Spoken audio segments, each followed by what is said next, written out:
the award show. This is the blockchain and YouTube show. You're going to hear the trials and tribulations of running a channel in this ever-changing blockchain space. We got NFTs to worry about. We got Metaverses coming up.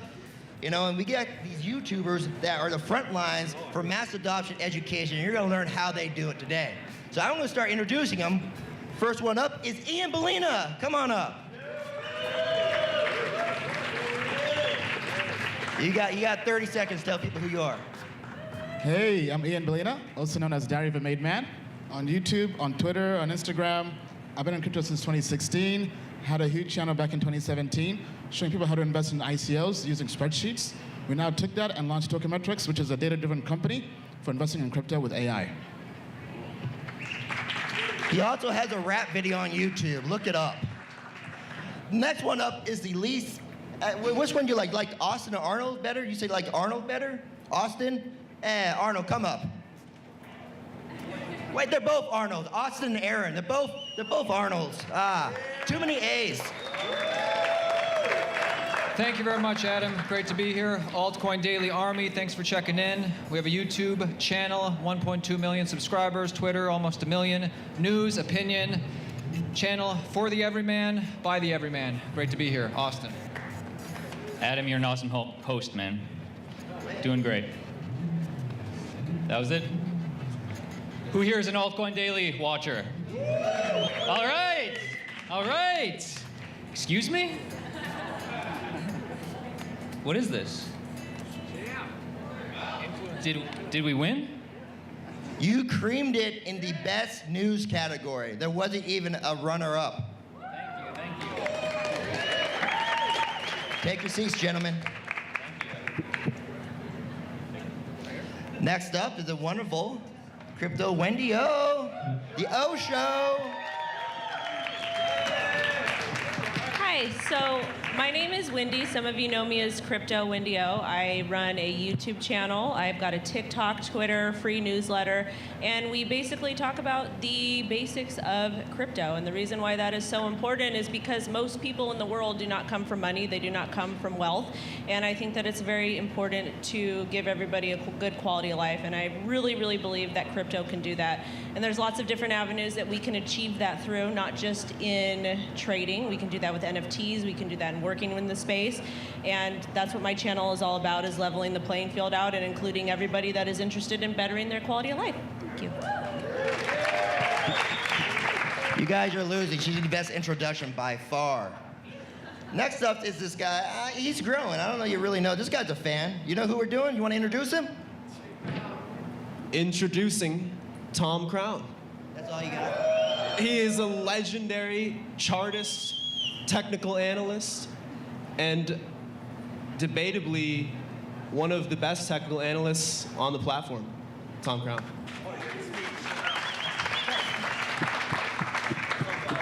And I got something for Tom here. What could it be? Whoever does best TA in the space, it changes every year. Tom is new to it. He really campaigned for it. He also deserves it. He ties this with Crypto Jeb. They were war within 100 votes of each other. I tell you what, you keep this for a week, then you mail it to Jeb.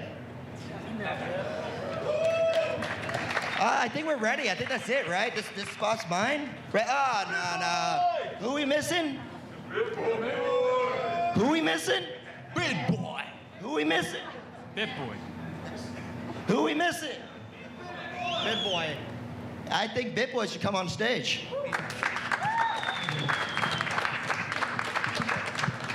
Hey guys, really excited to be here today. You know, we're living in the Metaverse tent, the dome, and that's good because we'll all be living in the Metaverse soon. And why you lay these at my feet? I appreciate everybody that watches my channel. Definitely, obviously, we've got the largest crypto community in all the interwebs, we say. And a lot of people, they come up to me and they always say, thank you, you've done so much, you changed our lives, we appreciate you. Every person that watches my channel, I appreciate just as much as they appreciate me. I appreciate you, Ben. These are for Best Daily Show for Around the Blockchain. We did that show last night. It was great. You should have seen it. Best Interviews. Most Funny. Are you funny? I've been told that. Most funny looking, maybe. That's what I'm doing. Well, you're much better looking than me, but you're sitting next to Crypto Wendy and Ian Balina and at least one of the Aaron brothers, so. That was a terrible joke. All right, so this is how this is gonna work. Oh, wait, I forgot something, damn it. The top prize influencer of the year has escaped Bitboy since 2018. He didn't get it in 2019, he didn't get it in 2020. He gets to share the prize in 2021. Here's your belt. Altcoin Daily is the other winner. Your belt just came in. It got to my hotel about an hour ago. I'll give it to you later. And I thought I ditched these guys a long time ago, okay? All right, so Congrats. how this is gonna work, I am technically the moderator, but no one wants to look at me. I'm not up here trying to clout chase or anything. So I'm actually gonna hop into the crowd. I'm gonna give them some questions and let them take it from there. The purpose of this, or theme of this, what are we calling this, panel talk, is blockchain to YouTube. The trials and tribulations of running a YouTube channel in an ever-changing space. Back in the day, everyone kind of had a universal goal of what you were going to YouTube to be, to learn how to be financially stable. What should I trade in? What should I watch out for? And that's why everyone says they're not a financial advisor. Now NFTs are in place. Where are we? We're in a metadome? Is 2022 going to be the year of meta? How are they going to adapt? Like, what are the trial and tribulations with all this new stuff getting thrown at it? And with influencer being the #1 job that kids want to be when growing up, which is crazy. I learned that from you yesterday, Bitboy. Thank you for that. What advice do they have to YouTubers on the rise? Because one thing that this space can't be is selfish. It needs to be lots of different voices. You, Bitboy, and the Bit Squad over there do a great job of showcasing lots of YouTubers on their channel. And maybe someone in his audience has a channel and will rise and find himself in the same place. So, without further ado, what has been the X factor in the year of 2021? What was something that happened in 2021 that did not happen in 2020, 2019, 2018 that made you have to adapt your content for a new audience? Let's start with one of the Aaron brothers. Sure, I'll start. First of all, if you're part of the Altcoin Daily Army, appreciate everybody being here. So cool to see everybody and meet everybody these past couple days. Yes. And I'd also say that, we're in a digital asset gold rush, Bitcoin digital asset gold rush. I also think we're in a content creation gold rush, in that it's never been easier to create content and start your own channel, and it's only getting easier. If you're my age, you probably have 1 or 2 friends who do it professionally. If you're younger than me, you probably have people who, a lot more friends who produce content on a professional level. So, definitely the next generation is going to be filled with content creators, and there's no better time to start than now if you're at all interested, because in the future everybody's going to be a content creator. As far as the X factor goes of this year specifically, for what we do, cryptocurrency reached mass adoption in a way that we did not see last cycle, and certainly never before in Bitcoin or crypto's history, particularly with NFTs bringing in all sorts of people, not just tech bros or, just, white guys in college. It's, bringing in everybody, making it accessible for everybody, and it should be for everybody, and it's got everybody interested in the metaverse in general. And I'd say, mainstream coverage and celebrities getting involved was the X factor this year. Austin? Hello. Yeah, I would just echo that. I think it was well said. Also, this year specifically, there's so much more interest, which means so much more noise as well. Like, people want information and all this. There's BS and there's good stuff. So I think the key this year, which I think we all dealt with, is just cutting through the noise, making sure that projects or topics that we care about as much as what our audience is interested in, can we cover it all, give our opinion or share the news going on, without being distracted by the overload of just stimulus of different projects out there. Bitboy, you got something to add? X Factor? Yeah, well, for me, it's really helped to be extremely, extremely good looking. Like, that is probably the #1 thing that has brought, the #1 thing that has, brought a lot of change this year is this is the 4th year of the Bitcoin bull, the Bitcoin cycle. So obviously when attention goes up to crypto, that's when crypto channels thrive. And a lot of people this year are like, hey, I want to start a crypto channel. And we've had people that have started channels this year that have got 200,000-300,000 subscribers. That is not normal.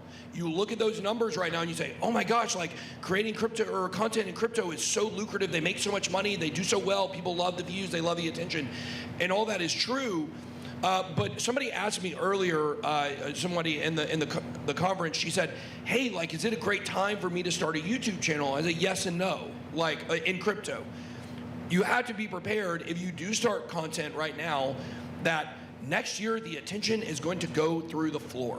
And I started my channel at the worst possible month you could start a YouTube channel, which was in January of 2018, when everything peaked and everything dropped. I wanted to do this channel that was fun. It was going to be like, you know, comic related, and it was going to have an animated superhero called Bitboy. That's where the name comes from. But the funny thing that happened is, nobody wanted anything funny in the bear market. Nobody wanted anything that was cultural. That was not the environment we were in.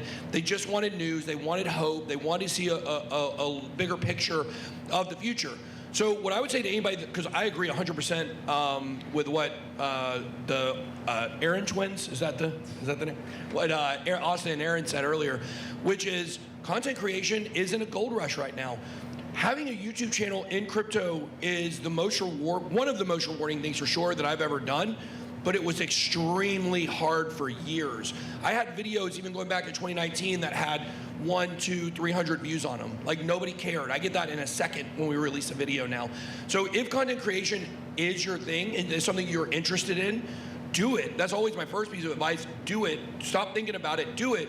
But you need to be prepared that there are no shortcuts and you have to work hard and attention will go through the floor in the bear market, which is why we are going to be switching in the bear market to a lot of Metaverse content because we think that can still be maybe an attention gold rush. Wendy, can you give your opinion? Ben mentioned that there's been a lot of growth in this space, and it wasn't typically normal for people to, you know, just get 50,000 subs like in a couple of months. You've seen yourself grow amazingly over the last year. You're now over 100K, and honestly, I think if you keep the status, you'll be at 1 million soon. As you've been growing, what is the difference between the content you made back when you were, let's call you a micro-influencer, to now that you're a titan?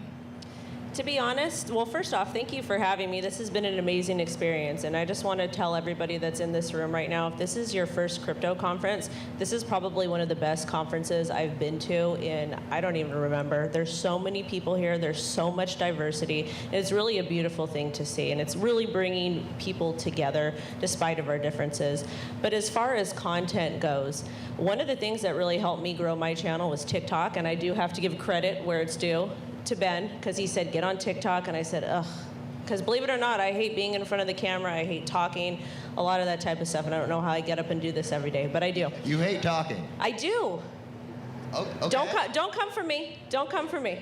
Anyways, but TikTok has helped a lot, and one of the cool things about TikTok is you can make really relatable content to people, and the way their algorithm works is you make a piece of content and it's going to trigger their algorithm to where other like-minded people will see your stuff and it'll keep pushing your content towards them. So TikTok's helped me grow my YouTube channel a lot, which has been absolutely amazing. And one of the new things that I've been doing is I've been getting a little bit political on my TikTok and on YouTube, which has also helped growth. And politically with me, I'm right down the middle. I just want everybody to have the best quality of life. And there's a lot of crazy stuff happening in the world and through TikTok and through YouTube. Excuse me? Was there a question? Oh. Please hold questions till the end of the show. Thank you. But it's really kind of helped me to create better content and bring a lot of these issues that are scary that are happening, especially with our governments in the United States when it comes to the infrastructure bill, when it comes to the new laws and regulations that they're pushing to kind of stop crypto from growing. And I've been able to reach a lot of people that way, and it's been amazing. And as far as when the bear market comes, numbers will drop, but that doesn't mean that I'm going to stop doing what I'm doing, because my mission is a lot greater. I have a 5-year-old daughter that looks up to me for different things. And one of the reasons why I've stood in crypto so long and stood making content is for her, despite of all the hate and the terrible things that people say, because I am a woman in crypto. She's my motivation, because I know there's other girls out there that are looking up to me, or other people that come from the streets like where I come. and then have had a very bad quality of life and have seen trauma and have had really terrible things happen to them, that have lost parents. And that's one of the things that inspires me to keep going, is because if I can help one person improve their quality of life or feel better about themselves and let them know to keep going and it's going to be okay, then my job is done. That's amazing, Wendy. Everyone give her a hand. That's from the heart. To go to the guy at the end there, Tom Crown, we're talking about YouTube growth, and you're a guy who's been here forever, and you're finally experiencing it. What is it like? What are you doing differently now that you're on the rise? Well, this is my first conference. This is pretty exciting. It's actually the first time I've been in front of a live crowd versus like an internet crowd. So it's not too bad. It's not too bad. Are those the shorts you always wear? Always. Okay. You can't see them when I stream. I have a very good look from this angle, and it's 5 out of 10. Keep your eyes to yourself over there. At least he's wearing them, you know. So what am I doing different? And the answer is really delivering easily digestible, short content. You guys, if you've watched me, I've done long streams. I do technical analysis. It can be a little dry. It doesn't have a broad appeal, and I've tried to take that back a little bit, and it's been a double win because it takes less of my time to do that. You know, streaming isn't just jumping on the camera, it's hours of prepping, shutting it down, kind of promoting it. I'd really encourage anybody out there who's thinking about it, go for it. Like, everyone kind of told the same story. It's like in the beginning, you're just broadcasting to no one. It's like an empty room, but that doesn't stay. Over time, you know, your core group finds you and they love you, and then they promote you, and from 0 to 1,000 maybe is the hardest thing to do. Just getting that first core kind of fan base, and after that, it's just pretty much exponential. You said it's the same story, and someone who's been in the game forever, Ian Balina. You've been here since, I think, before anyone else on stage, and you're still here. What are the changes you've seen since you started to where you are now? Like, how are you adapting with the changing world and still using YouTube as a source of reaching the audience? So I would say the biggest change we're doing at Token Metrics is back in 2017, I built a persona channel from 0 to over 100K subscribers in basically a year. But the whole model was as a personal brand. And going through the bear market, I learned it's better for us to build this as a corporate brand. So I ended up launching Token Metrics, and now with Token Metrics, we've built that up from 0 to 100K subs in basically 1 year as well in this market cycle. But the main difference is now we have a cast of characters. So going out there, hiring people like Bill from Goldman Sachs, Mehdi, Forrest. So we're treating this almost as a crypto TV network, right? So our motto is actually trying to become the Bloomberg TV of crypto. And to get there, we have to treat this as a business and bring in lots of different casts of characters that can cater to different topics, whether it's technical analysis, fundamental analysis, Metaverse, DAOs, NFTs. So really treating this almost like a network as a whole. That's the big difference our team has been doing in the last 1 or 2 years. Awesome, thank you all. Now, for the next questions, it's open, and feel free to debate and interrupt or whatever. You know, you do your things. You guys are all personalities. Don't point at Ben, Wendy. Come on. He told a joke. I like to talk. He told a I'm joke not that like no one Wendy. laughed about. Okay, hey, funniest influencer 2021, everybody. I'm funnier. Oh, wow. Well, next year maybe. What was it? You messed me up. I forgot what I was going to ask. All right, so here's the thing. I know that when I learned about cryptocurrency, the first thing I did was take out my Android phone. I couldn't afford an iPhone yet. Someone's phone is going off. Please turn that off. And I Googled, what is cryptocurrency? Well, how do I make money out of cryptocurrency? Because I was poor and I wanted to become financially stable. And I think that's something a lot of people do. And I got articles, and I didn't know what I was reading. Proof of work, what's a blockchain? I have no idea. But at the top of the searches, because Google owns YouTube, were some links to some videos. I found a guy named Crypto Love. I'm not sure what the opinion is on him anymore, but he was boom shakalacking me, entertaining me. And when I found myself entertained, I found myself not skipping the content, taking it in. Before I knew it, I was learning. So because I feel, this is my personal opinion, that for my Uber driver, my mailman, my mother, when I ask them about cryptocurrency, what they know they probably got from YouTube. I cannot picture them even reading an article.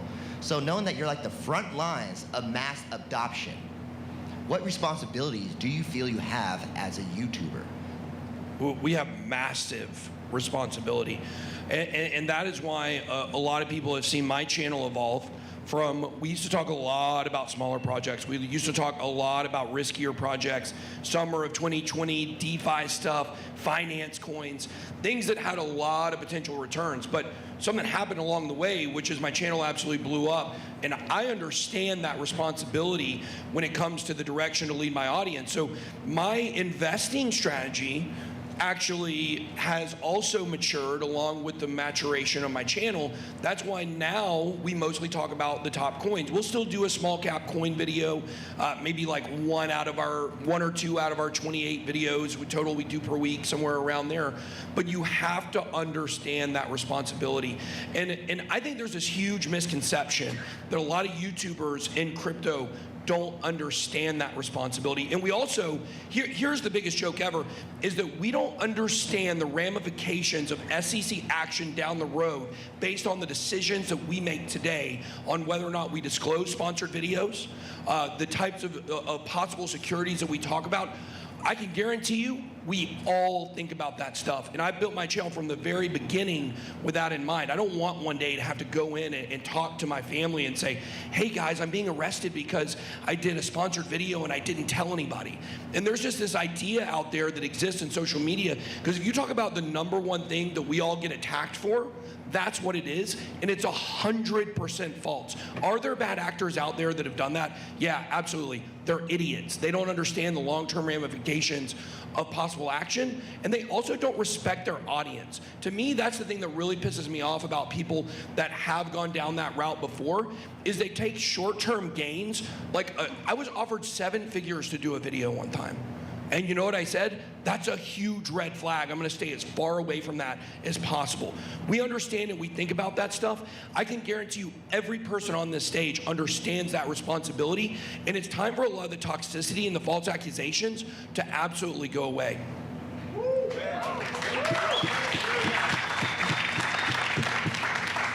Well said, well said. I would just add on that, yeah, of course there's a responsibility.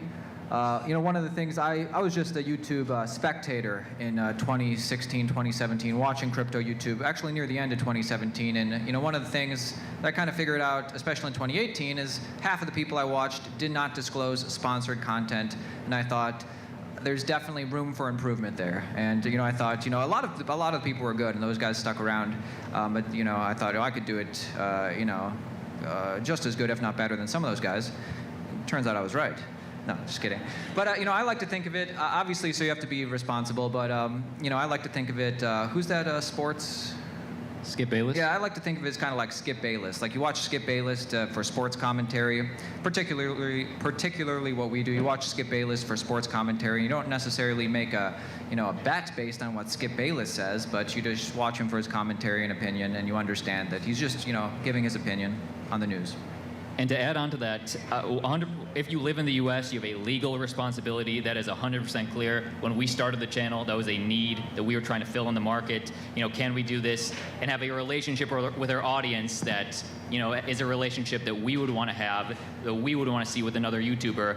But individually, what responsibility do you have with your subscribers? I think that's you have the exact same responsibility that you would have with a friend group or a family group.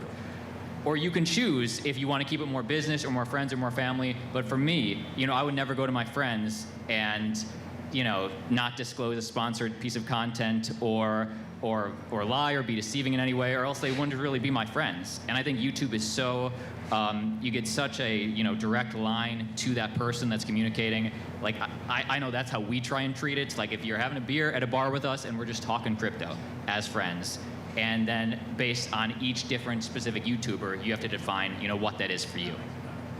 Anyone else have anything to add on before I lighten the mood? I do. All right. So I started my channel and I started all my social media accounts coming out and said, I'm going to do sponsored content and I'm going to disclose. Anything that is posted on either any social media is always disclosed. I work with a team of attorneys to help me do that. I have a really amazing vetting team. The only time that we do talk about projects without necessarily vetting them is on the Sunday night live stream at 6 p.m. PT, and basically the community comes in. If there's enough requests about something, we'll go ahead and we'll chart it. And that's just me doing a service to the community. There's no obligations. I'm not telling people, you know, I'm going to do this or I'm going to do that. It's just really off the cuff, and that's just my way of letting, you know, community members know and people that have projects they're interested in presenting that way, because it's a fun way. People know it's not sponsored. But another thing too, like Bitboy said, the amount of misinformation about YouTubers is just, it's unbelievable, and a lot of it is people doing things to cover up what they're doing. But you know, the best thing to do is to always disclose. And also, when I look at my subscribers, I hate the term subscribers and I hate the term followers. I like to look at people as my network. Like anybody who watches my content, somebody that's in my network, and I consider you as a friend. And I don't want to put anybody in jeopardy. And that's one of the things that we talk about the most on all my social media platforms is taking profit. I don't care what you guys invest in. I don't care if you think that coin XYZ is going to go to $10 million in 2025. If you're interested in something, if you're passionate about something, I support you. The only thing that I ask in return is please consider creating a trading or investing journal. Figure out when you want to take profit, create a moon bag, pull out your initial investment, pull out your profit, and just hedge. Just be prepared. The markets are very volatile. Bitcoin is a beautiful thing, but at the same time, there's a lot of regulation coming, and if you're not prepared, if you are not hedged, if you don't have a plan, if you're blindly investing in things and you're not taking responsibility for your actions, that is on you, because we talk about taking profit probably in every single episode. So, Ian, what do you make of this dome we're in? There's stuff on the ceiling, isn't there? Oh, it's pretty sick. I think it's We are in the metaverse. All right, just have to tokenize this, make it an NFT. Speaking of which, I mean, Metaverse? I don't even know. yeah, what is Metaverse? That might be 2022. We might have people coming into the space, no longer looking to invest in cryptocurrency. This might be their in-world. I'm starting to think Adam is in the Metaverse right now, because every time I look up, he's in a different spot. That is true. So with the Metaverse, how are you going to communicate this to your audience? Is 2022 going to be the year in the Metaverse, or is this a fad? I would say partially. So the way I view the market is last year was the year of DeFi summer. This year, NFTs. And I think as we head into next year, the first 6 months, I see it being NFTs and Metaverse. But I think next year will be the year of DAOs. DAOs, in my opinion, is the culmination of taking crypto fully mainstream. Because NFTs have brought in a completely new audience. Artists, musicians, creators. It's a creator economy. But I view DAOs as tokenizing human culture. Imagine every human in the world has an interest, a hobby, something they love. What if you could take that interest, that group, and tokenize it, and make it investable and tradable? For example, there's a DAO that was trying to buy the Constitution. There's a DAO that buys NFTs. There's a DAO that's trying to buy a basketball team, right? This is something that affects every human globally, and I think this is even more mainstream than NFTs. So I think next year is the year of DAOs. Anyone else before we go to questions? I got to give a shout out really quick. Big shout out to Kate in the audience for writing and covering on Constitution DAO for Decrypt. Decrypt. I highly recommend. Stand up. I highly recommend you guys not only follow her, but read her articles from Decrypt, because she does an outstanding job covering all of this stuff and making it into a very digestible way to understand. Because DAO, the term itself, it's complicated. NFT, non-fungible token, that's complicated. And that's part of our job as journalists and content creators, to break this stuff down as simple as possible so everybody understands. I didn't come from a tech background, any way, shape, or form. And the fact that I work in tech today is pretty mind-blowing. If I can do it, anybody else can do it. Okay, so I want to, man, this is a good idea for a video. I don't even know if I want to say this right now. Maybe I want to steal this for myself. No, I'm just kidding. I would not do that to y'all.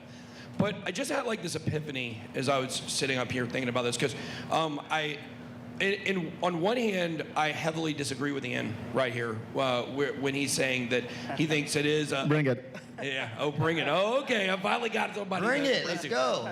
No. I disagree. I do agree with him that DAOs are the next big thing after Metaverse. But I want us to go back to late 2017 and early 2018. Okay, I want to. How many people here, by a show of hands, were in crypto watching YouTube videos from late 2017, 2018? Okay, how many of you guys were not? Okay, so it looks like price split pretty even here. And how many of you guys did not raise your hand? Raise your hand. Okay.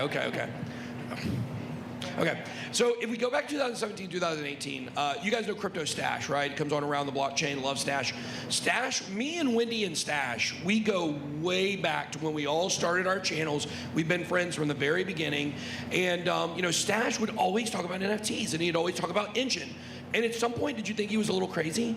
I actually didn't, because the technology behind NFTs is very, very important, very special, sacred to me. But we just weren't there yet. Yeah. Well, I'm more judgmental than you, and I thought he was crazy. Okay. So I would listen to Stash talk about this gaming and these NFTs, and I'd be like, yeah, one day. Well, what happened is at the end of 2017 and in January 2018, you saw a lot of these gaming coins like Engine start to go way up. Wax was another one that started to really move up. The interest in the coins was there. But what happened after that in 2018? Those prices absolutely plummeted. And so the interest was not actually there. And I think that's what we're gonna see for Metaverse next year, okay? We're gonna see when the bear market hits and we start going down, we are gonna see the attention in the coins go away. But what actually happened in 2018 and 2019, the building behind the scenes with the coins that are still here, like Engine, that eventually launched Efinity, which is now a Polkadot interoperable NFT platform with parachains. Amazing stuff is coming, right? But that work was done in 2018 and 2019. So where people thought NFTs were the next big thing back then, they weren't. They had to be built out. Right now, we are in the excitement phase of Metaverse, okay? Because people in crypto are really excited about prices. You watch Sandbox, you watch Decentraland, you watch Blocktopia, you watch MetaHero, you watch Seek VR.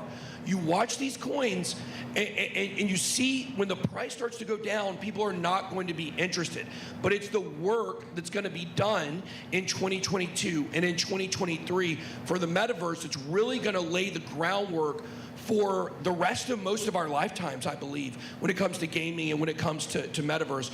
I think we're going to look back, I've said this several times, we're going to look back one day, it's going to be internet, blockchain, Metaverse. Metaverse is going to be as big as everything else combined, okay? So where I disagree with Ian is, this is in no way a fad, but the price speculation on Metaverse tokens to some extent is a fad right now. And that's why I've been preaching to my audience, don't just look at the coins. Look at buying and selling the land.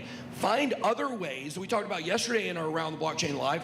Unknown unknowns, things that we don't even know, blue ocean opportunities in Metaverse where people are going to become millionaires and maybe even billionaires that we can't visualize or conceptualize right now because the groundwork has not been laid. All that groundwork is getting laid in the next few years, so continue to pay attention. Tom, you've been quiet. Say something. Well, I'm not the biggest NFT guy, but I've learned a lot about them here. And my opinion on them is, I think they're amazing for crypto. I mean, look at this crowd.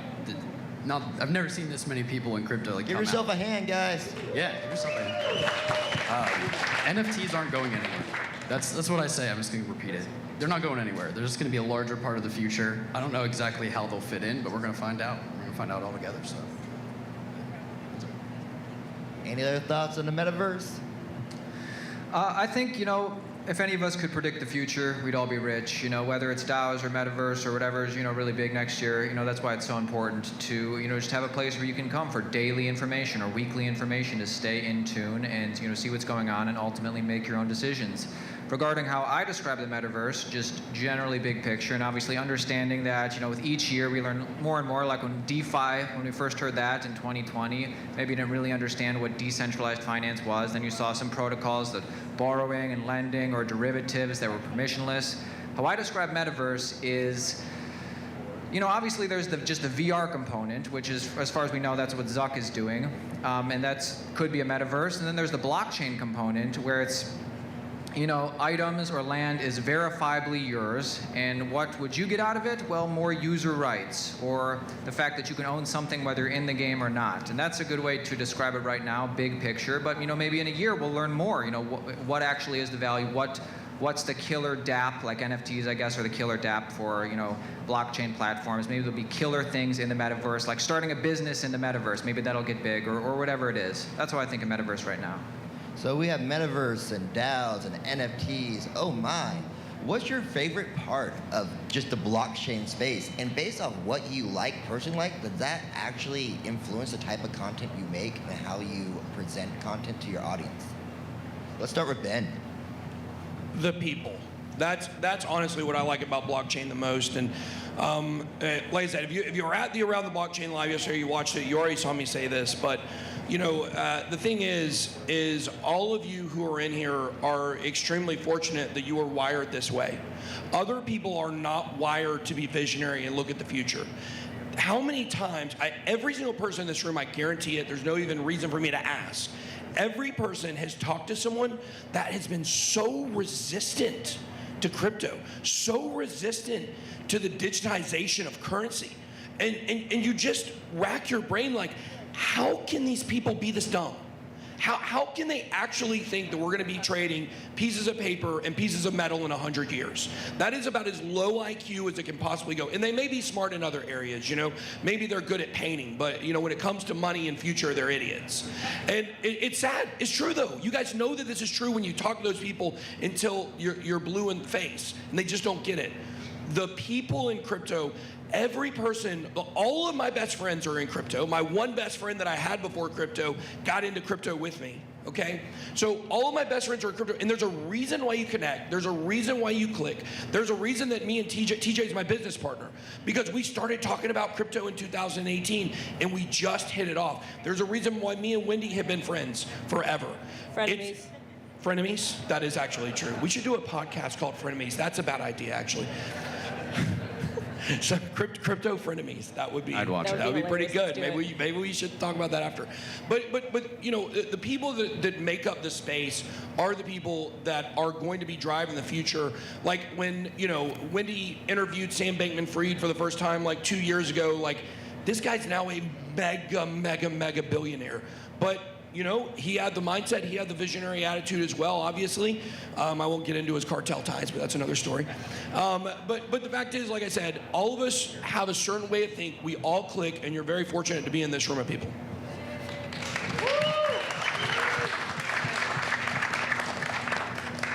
What was the question? What part of blockchain do you love the most? And based off of what it is, does that influence the content you make? It does. For me, 100%. I am for the people. And the reason why I'm for the people is because, I don't know if you guys know this about me, but before I did crypto full time, I worked in HIV/AIDS for 7 years. My job was to manage patient care. My clients came from all different backgrounds, from all different places. And I loved what I did, but I had to end up quitting because it was a 3-hour round trip commute. I had a brand new baby, and I didn't get a raise for 5 years. And it was time for me to kind of build and do something that was good for me for once. So my content is really for the people. I want to be able to help people improve their quality of life. And the best part about my content is talking about blockchain. And the reason why I love talking about blockchain is because I really think that you can apply blockchain to every aspect of life to improve the quality of life. One of the things I do when I first meet somebody, I ask them, what do you do for work? And when they tell me what they do for work, I bring blockchain into it, and I talk about how blockchain technology can help improve either their job, something in their personal life, etc. And I also implement that in a lot of my content creation, because to me, that is the best way to help educate somebody, is to get them excited about a potential positive solution. The way humans' minds are wired, we're generally wired to think of things in a negative aspect, and that's okay. But at the same time, my job as a content creator is to bring the positive aspects and to bring positivity to light to help kind of push the education forward and get people excited. Ian, is your favorite part DAOs? You like DAOs? Sorry, what'd you say? Is your favorite part of blockchain DAOs? My favorite part about blockchain would be that it's open finance, it's decentralized. There's so much data out there that's available for anybody to go out there, gather, do analysis on, from on-chain data to sentiment data, and the people as well. I mean, the people, we call it crypto family, globally. Because once you're in crypto, you can go anywhere in the world, and you have a family there with you, that believes in the same vision, the same principles of why you're in crypto, and the same vision of empowering others globally. Love it. Yeah, clap, clap, clap. Arnold Twins, you're up. For me personally, I'm going to answer this two ways. For my personal favorite part of crypto, I think while everybody comes for the gains, I certainly came for the promise of gains. I stayed for the community. And like what I mean by that is, like looking back on my journey with just crypto YouTube, we started the channel in 2018.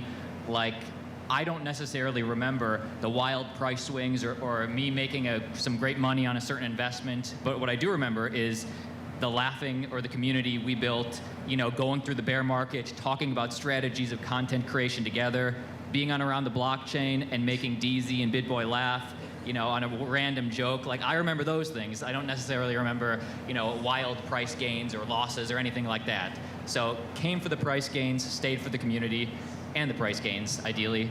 And then also the decentralization, obviously. Get rid of the middlemen, get rid of big tech, get rid of those centralized authorities, give the people control. Yes. Number one thing I like about these conferences is meeting you guys, meeting the people. I love the people that have come up to us in the last couple days. And if you're here right now, if you want to say what's up, even if I've said what's up to you before, please come up to us and say hey. That's my favorite part about coming to conferences.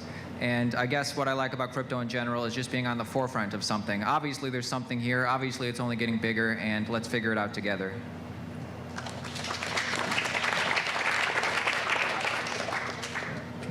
I don't know how many millennials we have in here, but I'm a millennial, and my entire life, I don't know if I've really experienced hope.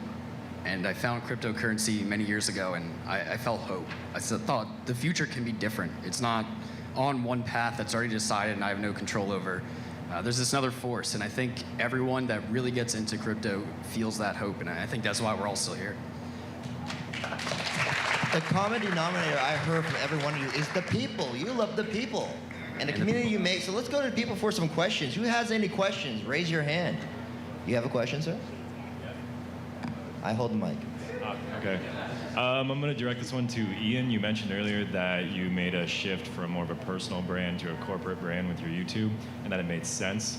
I'd love to hear you dive into that a little bit deeper about why it made sense to you, because I know that there's strengths to each, you know, in terms of how you're represented, how you're perceived, whether it's more corporate or more of a personal brand. And I'm a similar question. Great question. So going back from the last bull market, essentially I was the face of ICOs and crypto at that time, which is great.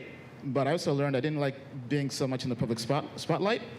And it's very hard to, for example, IPO a personal brand, but you can't IPO a corporate brand, a company, right? And while I love being in the spotlight, first and foremost, I viewed myself as a business person, as an entrepreneur. I've had lots of businesses since I was a kid, and when I was creating content on YouTube, YouTube was my second business. It wasn't really my main business. My main business was building up investing funds to invest and eventually launch a fund. So being in the spotlight, I learned didn't have all the things I wanted, and I was better off being more behind the scenes and building a company, right? For example, having to deal with death threats, having to deal with getting hacked on a live stream. So I mean, all the glitter is not gold, essentially, right? So I felt like I could do a lot more by just being an entrepreneur and having a company and building that up, and not having to deal with all the stuff in the public spotlight, essentially. How many death threats did you get, Ian? A lot. More than you can count. All right, let's clap for the death threats, everybody. We got another question for Ben. Just wanted to address the supreme leader of the XRP army. Do you have any alpha on that today? All I can tell you is, I don't have an update, a very specific update on what's going on right now, but I do think, kind of like I talked about on the live stream this morning, when you see the price go under $1 and you see the fact that there was just a whale that dumped 40 million, a little bit above $1, how much does that make sense? Does it make sense to anybody that has XRP to sell 40 million right now with the price down even from a local high, over the last few weeks. And so it's very obvious that there continues to be coordinated pushes down. And I would say these coordinated pushes down are, similar to what we saw with Chainlink in 2020. All of the FUD was created from the community intentionally in order to push the prices down. There's 100% hard evidence that did happen with Chainlink. And so I do think that whether it's the people at the top of Ripple or whether it is large Ripple whales wanting to accumulate under $1, the fact that it dropped under $1 is astounding at this stage of the bull run, even with the SEC lawsuit going on. Because I'll tell you, the people that want to invest in XRP, they're still investing in XRP. They're finding it through, just because it's not on Coinbase doesn't mean the big investments are not still pouring in, they are. Then today we had the story about the Ripple nodes that went down for 5 hours. It just seems like there's a lot of coordinated stuff. And if you guys notice, we're not hearing anything about the lawsuit right now. There's nothing going. It's like crickets right now with the lawsuit. You guys know where I stand on that. It should have been over in September, and there's evidence to suggest that. If you look at Jed McCaleb, he has dumped XRP every month for, I think, 8 years now. The last 3 months, since September, he has not sold any. He still has some to sell as well. This thing was supposed to be over in September. The price was supposed to go up. It did not happen. There was a power play at the top of the SEC. And so, when will it be over? I'm shocked it's not over now, but it's got to be over soon. There's this idea that it's going to extend late into next year. There's no way that's happening. I still think it's going to be wrapped up by the end of this month. January possibly, but I still believe, as crazy as it sounds, I still believe Bitcoin is topping out by the end of this month. I think we're going to see something similar to what we saw in 2017, $8,000 to $20,000. We don't need that big of an increase to get a Bitcoin up to $100,000. And the XRP decision is supposed to influence the entire crypto market. It's not supposed to come after Bitcoin is peaked. So there's a lot of things hanging in the balance.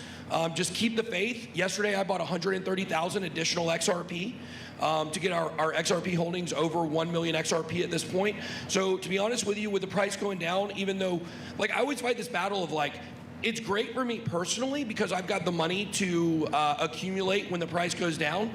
But I care more about my audience. So the fact that it's still stuck around this price, even though it can be financially beneficial, it still kills me. I know everybody's sitting there and waiting for this price to run, and it is going to run, and everybody who has XRP is going to get rewarded. And then what you guys are going to see from XRP over the next 4 to 5 years is going to be unbelievable, or from Ripple Labs. We got a question from Crypto Blood. Say hi to Crypto Blood, guys. Come on, Crypto Blood. Oh man, I don't have a question for you guys. I love all of you. That's We love you too. All right, especially you. Yeah. Wendy O, especially you. Oh. Yeah, check me out on YouTube, Crypto Blood, on Twitter, CryptoBlood_. Thanks. We have a real question here. One for Wendy O. The bear market that's coming. A little bit of insight, when, why, what do we do when it hits, how do we survive it? So we all know that a bear market is coming, and thank you so much for your question, because this is my favorite stuff to talk about, makes me happy. I advocate for taking profit consistently, and when I talk about taking profit, let me clarify a little bit. If you're holding Bitcoin, stable coins, Ethereum, some of the larger cap stuff, you might be okay with getting away with not necessarily taking profit. However, a lot of the low cap stuff, you need to be taking profit. We saw this happen with DeFi summer of 2020.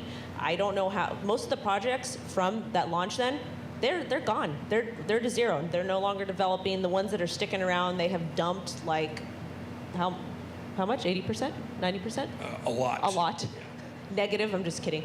No, but it's important to consistently take profits, and one of the strategies that has worked for me is when I'm up 2 times or 3 times, I will generally sell half on a double, half on a triple. Can I be missing out on gains? 100%. Yes, but at the same time, I'm taking those gains, I'm putting them into stable coins, and I'm earning passive income on a centralized platform. As far as when the bear market is going to come, we know it is going to come, we just don't know when. And anybody else that's going to sit up here, not necessarily up here, but anywhere else and tell you that it's going to happen on this day at this time, they're full of shit. And the reason why they're full of shit is most people don't realize we're in a bear market until we are actually in a bear market. It's okay to speculate, it's okay to be cautious, but understand we're not going to know. And especially with all of the crazy things that are happening economically right now in a global sense, we're printing money like crazy. We're still technically in a pandemic. So as far as when this bear market's going to come, I can't give you an answer, but I would be consistently preparing for that, and just understand that my risk is going to be different than your risk, and your risk, and your risk. So do what works for you, do what is best for you and your family, and start preparing. And that doesn't mean panic sell everything. You make a moon bag, you still have skin in the game, but just prepare for that. I disagree with Wendy. I strongly disagree with. Obviously, take profits. I agree with that. Double or triple. You know, listen to what Wendy says. I just had a double Baconator at Wendy's before I came on stage. So, definitely a great. They did laugh at him. They really did. But when she says like nobody knows we're in a bear market until we're in a bear market, that's actually not true. There were a lot of people in 2018, 2017 at the very end that were pointing and saying, "No, guys, that was it." But people wouldn't listen to them because the hopium is so high, you want to keep believing that you're still in that bear market. And we all are a testament of what happens when you stay in this market through a bear market. But I do believe that through the history of Bitcoin, the Bitcoin cycles, we can pretty much tell when the bear market begins. In May, I was very confident that we were not in a bear market. I was very confident in that. We told our audience all summer long, do not sell your Bitcoin, do not sell your Ethereum, and look what happened. There's a lot of people that came up to me and said, the only reason I did not sell during that time was because you said not to. And our message was getting out, and that was a very powerful thing. However, if we saw a 50% drop today, we are in a bear market. We are at the end of the cycle. If we see a 50% correction, we are in a bear market. In the middle of the year, we could withstand that and bounce back. I think a lot of people really, as people get more into mainstream adoption, right? Everybody's like, there's too much adoption right now. There's no way we're gonna go into a bear market. That's very idiotic thinking. When you look at the history and understand every point in history of Bitcoin, the main people that were in crypto thought that that cycle was going to be different. You can find articles from 2018 saying Bitcoin is going to bounce back in 2 months. We are still in a bull market. You can find those the entire year. They would be saying too much adoption. It's on CNBC. Blah blah blah blah blah blah. We are at a point now where we are still minusculely adopted in crypto, and to think that that has changed that drastically since the last cycle, I think is very, very silly to say. That we can only go off of history, and we know generally how long this should be. People forget the fundamental effect of that Bitcoin halving. That is the key that drives the entire crypto market. And until that changes, which will be in 2140, there's a good chance it will still continue to rock the market. Now, that doesn't necessarily mean diminishing returns over time. We certainly have seen that. But I do believe to some extent you can judge when you are in a bear market. We're not there yet, but no, we're getting to the end. And if the prices drop enough, then yes, we could go ahead and feel safe saying it's not going to go back up. One last point I did want to say on Wendy that I did agree with, which what she said about DeFi over 2020, 1 year from now, you will be able to substitute that conversation word for word with NFT projects.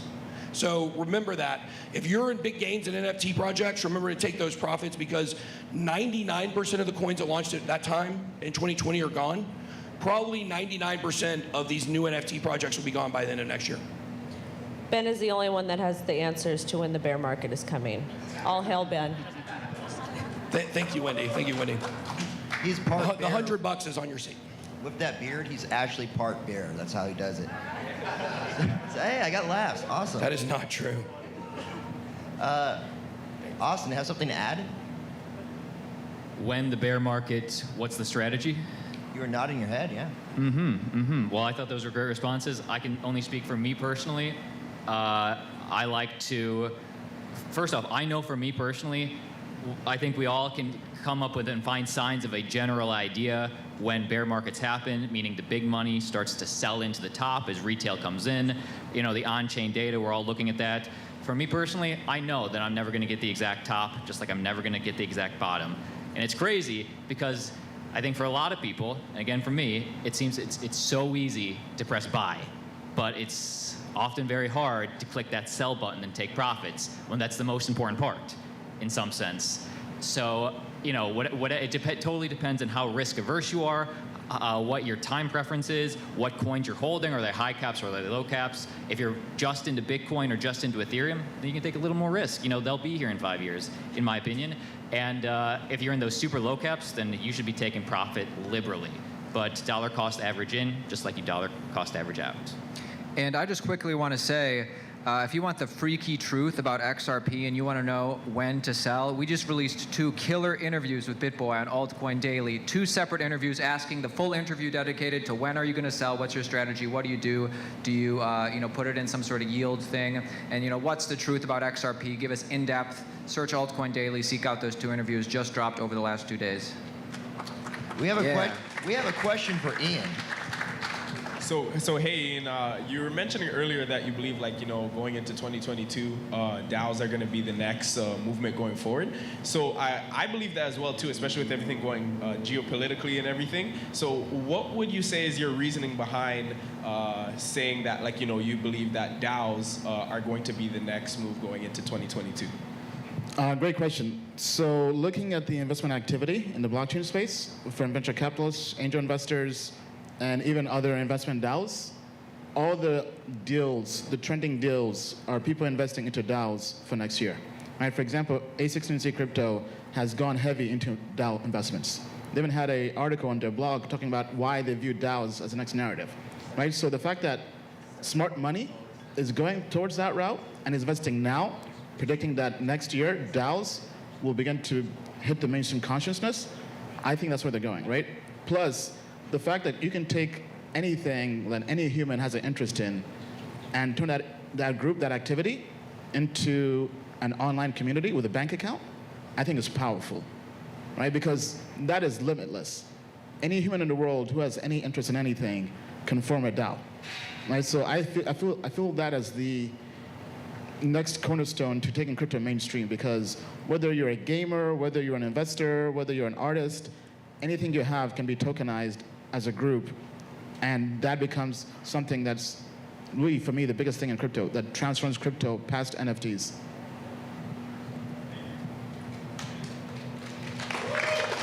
Anyone have anything to add on to DAOs? No, you can't. You're asking questions. You can't comment on DAOs. We got another question, though. I don't even know if this makes sense. Ah, okay. Here we go. Is it possible to create a DAO for your community, for your YouTube channels? What's the question? So can you create a DAO for your YouTube channel, for your community? You could, right? For example, there's Bankless. They have a YouTube channel and newsletter. They have Bankless DAO, where the community can be part of governance proposals. There are platforms like Open Law, which lets you create a DAO. That's a Delaware-based LLC, essentially a legal DAO. Our team is also looking into creating our own investment DAO, right? Because, for example, if you take in crypto pooling, right? Basically, people pulling funds together in syndicates to invest.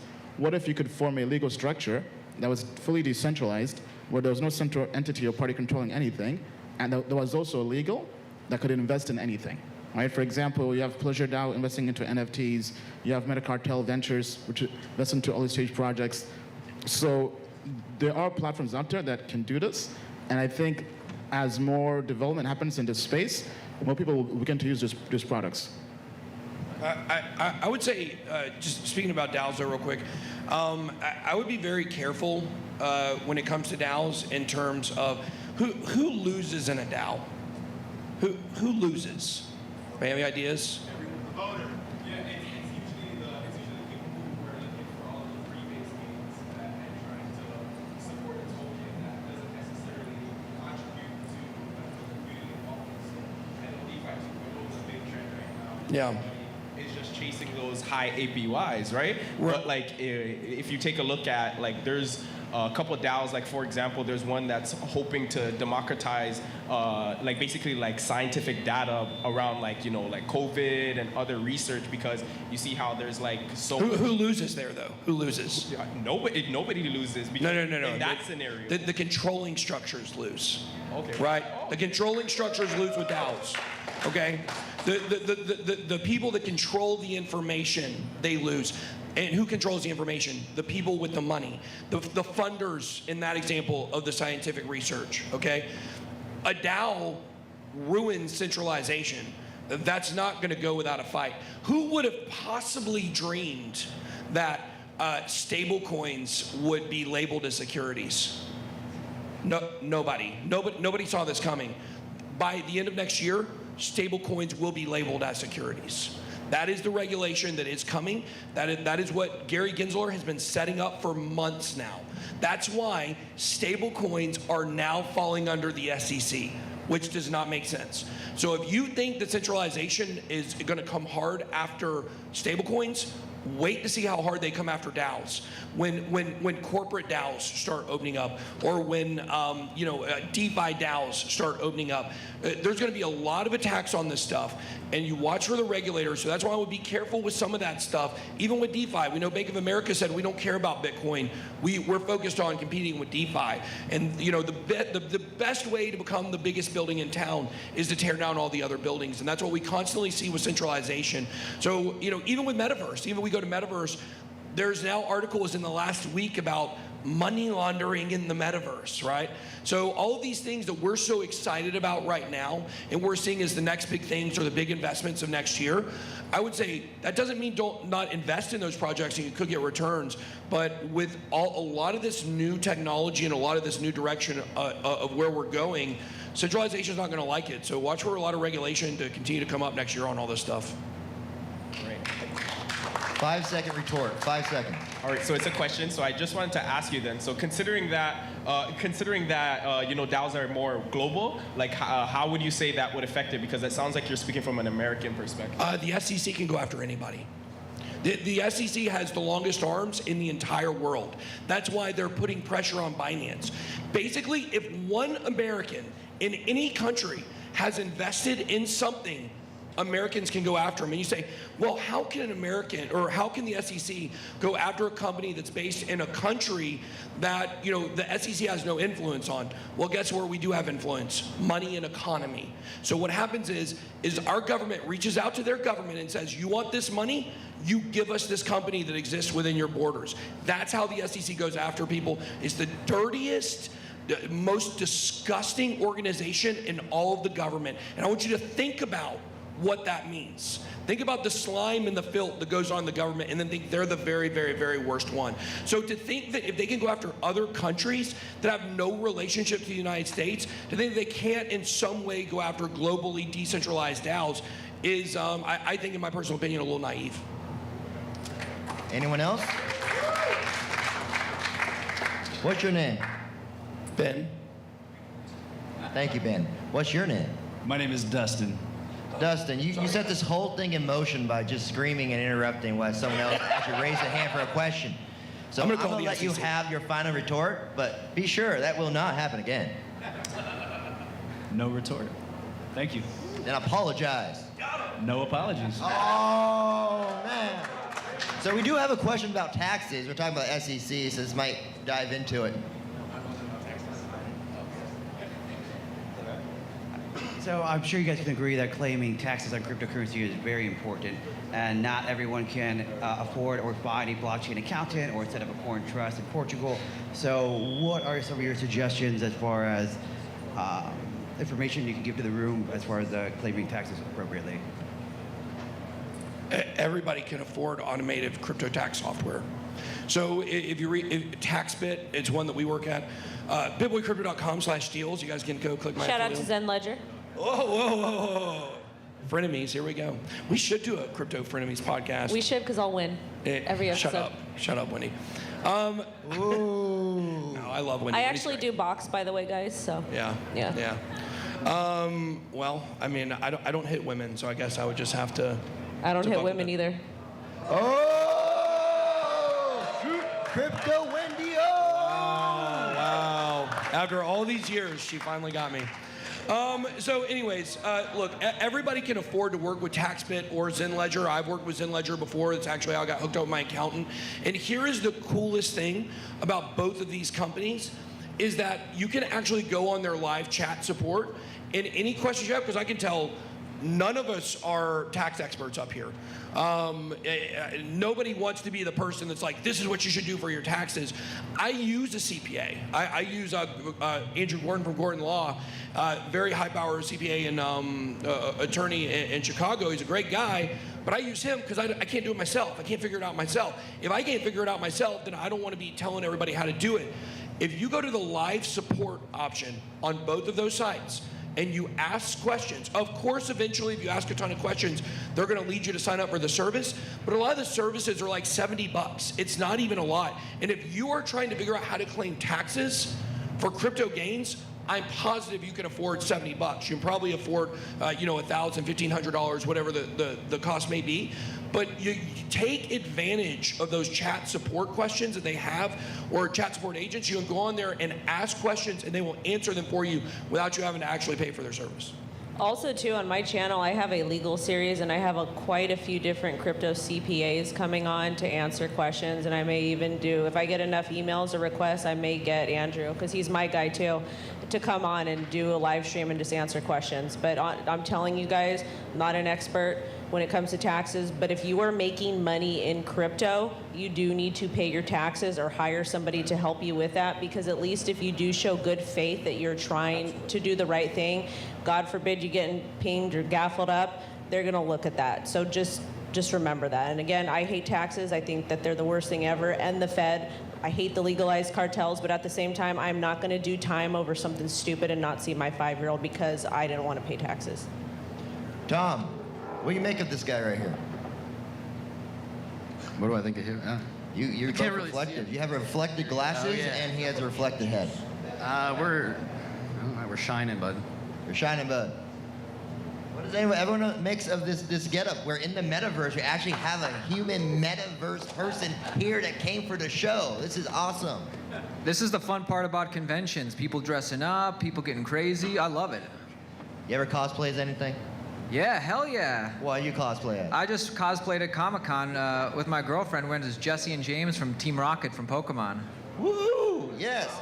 But what I was getting at is the community is just so diverse and different. We have so many questions from so many different parts of the blockchain. They don't all connect. They come out of left field, and we got this guy up here in a suit and a mirror vision outfit. The crypto community is great. All right, let's get to a real question.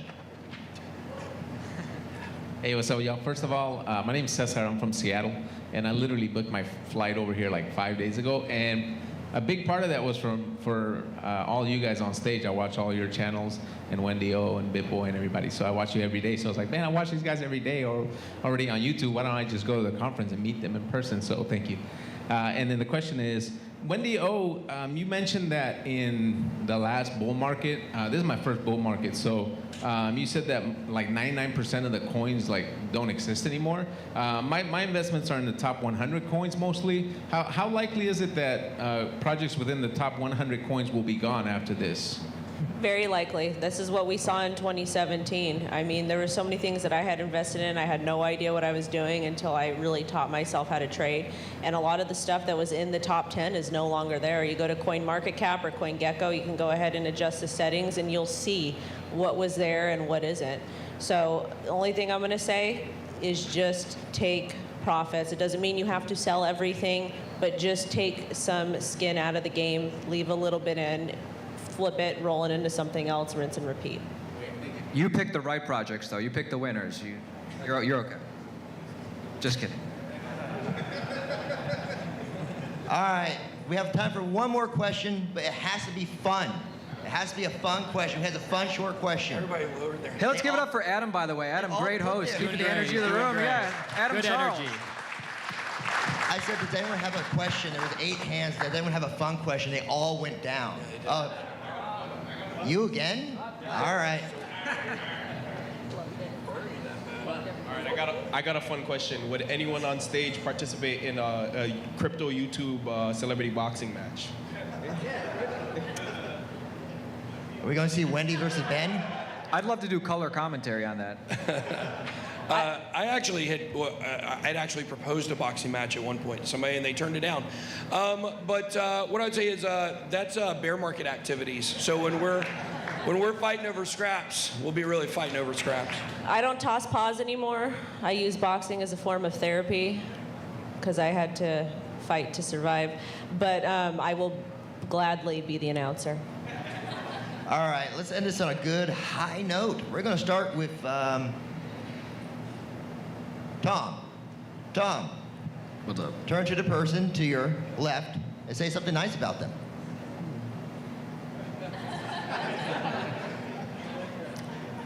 You're even nicer than I thought you'd be in person. Thanks, Tom. Nicer than you thought I'd be in person. Continue. Fantastic brother, fantastic business partner and teammate. You're the best. Altcoin Daily for life. Thanks, man. I love you. Oh. Ian, you're an OG in the space. You're one of the crypto content creators that started it all. You know, I think we kind of were talking back there, but you know, in a lot of ways, we stand on the shoulders of giants because you kind of set the trend and started educating people first. So I always look to those original people in this space to learn from as we make content. Thank you. Wendy, I mean, you're amazing. You're an OG in crypto as well. Always great to have women going out there and evangelizing crypto and taking it mainstream. So congrats with all your success. Thank you so much, Ian. I appreciate it.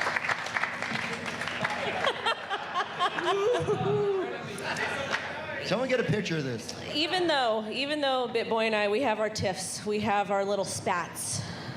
One thing I will say is he's always been a very good friend to me. He's always been supportive. He's a good family friend of mine. If I ever need anything, no matter what it is, I can call him at any time and he will be there. Amazing family man, amazing dad, and I'm very thankful to have you as a friend. Thank you. Wow, Wendy, you got me all emotional over here. That was very sweet. Don't come for me though. I will not come for you. I will not come for you. Ben. Self. Ben, hold up, Ben. No. So you notice there ain't no one to your left. You would have to be talking about. Where's the mirror vision guy? I want him to stand here so I can. So here's the thing, guys. This panel was supposed to end a while ago, but they come up to me and said, everyone's in here is having a great time. This is probably the best time anyone's had in this hot boss of a metaverse the whole entire conference. And they said, go until you want, basically. So we went about double our time. And, you know, the people funded that with their energy, so say something nice about the people, Ben. Yeah, what absolutely. About Tom? I remember my first crypto conference. I went. It was in July of 2018, and it was a mess. What you'll find about blockchain conferences is a lot of times they're an absolute mess. Yeah, Chicago was an absolute mess for sure. But you know, while the organizer, I'm not saying this is a bad conference. I'm saying the organizers, the stages, they may move and stuff like that. But the great part about that first conference was getting to meet some of the people that I had followed online and some of the people that I looked up to. Because I know, like, look, I know a lot of you guys, you come here to meet us and you want to take pictures with us and it's really cool to interact with us. I was right where you were, like just 3 to 4 years ago, where there was Crypto Influencer Awards and I wasn't invited because I was just getting started. But I was getting started in a crypto journey that has changed my life forever in so many different ways, and you guys are all part of that. Like, you guys all right now have the opportunity to do something great. You guys are first movers, and just want to encourage you to follow your dreams. You don't have to do the status quo. You don't have to go work the 9 to 5 and live in the rat race forever. And you're here because you recognize this, and you're surrounded by people, that can go on this journey with you. And we are just so thankful and grateful for every person, because if it wasn't for the people that watched our channels, nobody would know who we are. It's you guys that are the real stars. It's you guys that really drive the content and drive what we talk about, because we all listen to you, because you guys all have valid opinions, and we respect our audience. So we love you guys. We appreciate you all, and thanks for coming.